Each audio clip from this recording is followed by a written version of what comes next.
September ಕ್ರಾಂತಿ. ಸಚಿವ KN. Rajanna ಕೊಟ್ಟ ಹೇಳಿಕೆ ರಾಜ್ಯ ರಾಜಕೀಯದಲ್ಲಿ ಸಾಕಷ್ಟು ಚರ್ಚೆಗೆ ಕಾರಣವಾಗಿದೆ. 2023ರ ವಿಧಾನಸಭೆ ಚುನಾವಣೆಯಲ್ಲಿ ಕಾಂಗ್ರೆಸ್ ಬಹುಮತ ಪಡೆದ ನಂತರ ಸಿದ್ದರಾಮಯ್ಯ ಮತ್ತು ಕೆಪಿಸಿಸಿ ಅಧ್ಯಕ್ಷ ಡಿ.ಕೆ. ಶಿವಕುಮಾರ್ ಮಧ್ಯೆ ಸಿಎಂ ಕುರ್ಚಿಗಾಗಿ ಸಾಕಷ್ಟು ಫೈಟ್ ನಡೆದಿತ್ತು.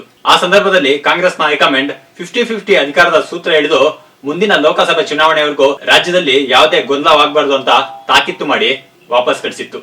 2024ರ ಲೋಕಸಭೆ ಚುನಾವಣೆ ಮುಗಿತು. ರಾಜ್ಯದಲ್ಲಿ ಕಾಂಗ್ರೆಸ್ ಸರ್ಕಾರ ಅಧಿಕಾರಕ್ಕೆ ಬಂದು 2 ವರ್ಷ ಕೂಡ ಸಂಪೂರ್ಣ ಮಾಡಿತು. ಮುಂದಿನ ಸೆಪ್ಟೆಂಬರ್ಗೆ ಸಿದ್ದರಾಮಯ್ಯ ಅಧಿಕಾರಾವಧಿ 2.5 ವರ್ಷ ಪೂರ್ಣವಾಗಲಿದೆ. ಆಗ ನಾಯಕತ್ವ ಬದಲಾವಣೆ ಆಗುತ್ತೆ ಅಂತ ಕಾಂಗ್ರೆಸ್ನಲ್ಲಿ ಚರ್ಚೆ ನಡೆಯುತ್ತಿದೆ. ಈ ಬಗ್ಗೆ ಸ್ವತಃ ಕೆ.ಎನ್. ರಾಜಣ್ಣ ಅವರು ಸೆಪ್ಟೆಂಬರ್ನಲ್ಲಿ ರಾಜಕೀಯ ಕ್ರಾಂತಿ ನಡೆಯುತ್ತೆ ಎಂದು ಹೇಳಿಕೆ ನೀಡಿದ್ರು. ಈ ಕುರಿತು ರಾಜ್ಯ ಕಾಂಗ್ರೆಸ್ನಲ್ಲಿ ನಾಯಕತ್ವ ಬದಲಾವಣೆಯ ಚರ್ಚೆಗಳು ಜೋರಾಗೇ ಇದೆ. ಕಳೆದ 2 ದಿನದಿಂದ ದೆಹಲಿಯಲ್ಲಿ ಬೀಡು ಬಿಟ್ಟಿರುವ ಸಿಎಂ ಡಿಸಿಎಂ ಹೈಕಮಾಂಡ್ ಭೇಟಿಗಾಗಿ ಕಾದು ಕುಳಿತಿದ್ದಾರೆ. ಇದರ ಮಧ್ಯೆ ಕೇಂದ್ರದಲ್ಲೂ ನಾಯಕತ್ವ ಬದಲಾವಣೆಯ ಸುದ್ದಿ ಬಂದಿದೆ. ದೇಶದ ಪ್ರಧಾನಿ ಬದಲಾಗ್ತಾರಾ? ನಿವೃತ್ತಿ ಜೀವನದ ಬಗ್ಗೆ ಕೇಂದ್ರ ಗೃಹ ಸಚಿವ ಅಮಿತ್ ಶಾ ಹೇಳಿದ್ದೇನು? 75ರ ನಂತರ ನಿವೃತ್ತಿ. RSS ಮುಖ್ಯಸ್ಥ ಹೇಳಿಕೆಯನ್ನು ವಿಪಕ್ಷಗಳು ನೆನಪಿಸುತ್ತಿರುವುದು ಏಕೆ ಎಂಬುದರ ಕುರಿತು ನೋಡೋಣ.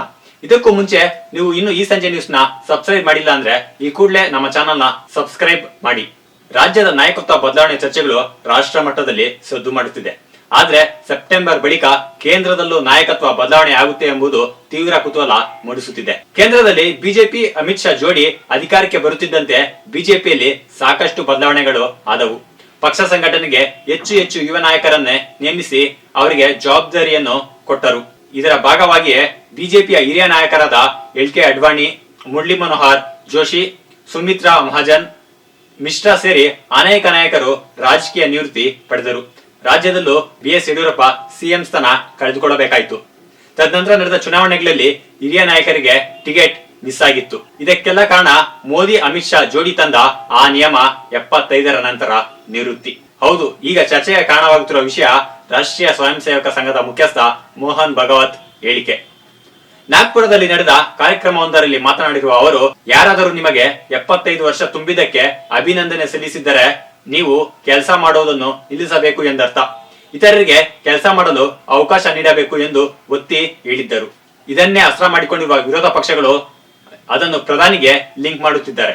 2014ರಲ್ಲಿ ಮೊದಲ ಬಾರಿಗೆ ಪ್ರಧಾನಿಯಾದಾಗ ಮೋದಿಯ ವಯಸ್ಸು 64 ವರ್ಷ ಆಗಿತ್ತು. ಹ್ಯಾಟ್ರಿಕ್ ಗೆಲುವಿನ ಮುಖಾಂತರ 3ನೇ ಬಾರಿ ಪ್ರಧಾನಿಯಾಗಿದ್ದಾರೆ.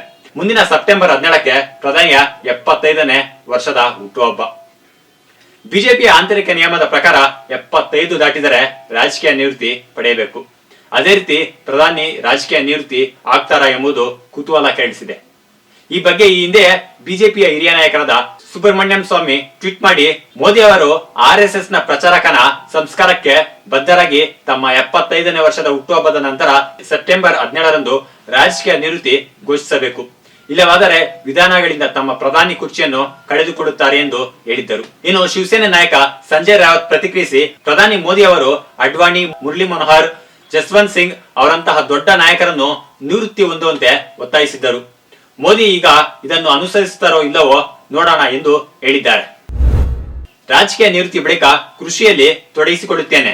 ಈ ಚರ್ಚೆಗಳ ಬೆನ್ನಲ್ಲೇ ಕೇಂದ್ರ ಗೃಹ ಸಚಿವ ಅಮಿತ್ ಶಾ ಹೇಳಿರುವ ಹೇಳಿಕೆ ಮತ್ತಷ್ಟು ಕುತೂಹಲ ಕೆರಳಿಸಿದೆ. ರಾಜಸ್ಥಾನದ ಸಾಕರ್ ಸಂವಾದ ಕಾರ್ಯಕ್ರಮದಲ್ಲಿ ಮಾತನಾಡುತ್ತಾ, ನಾನು ನನ್ನ ನಿವೃತ್ತಿ ಜೀವನದ ಬಗ್ಗೆ ಯೋಚಿಸುತ್ತಿದ್ದೇನೆ.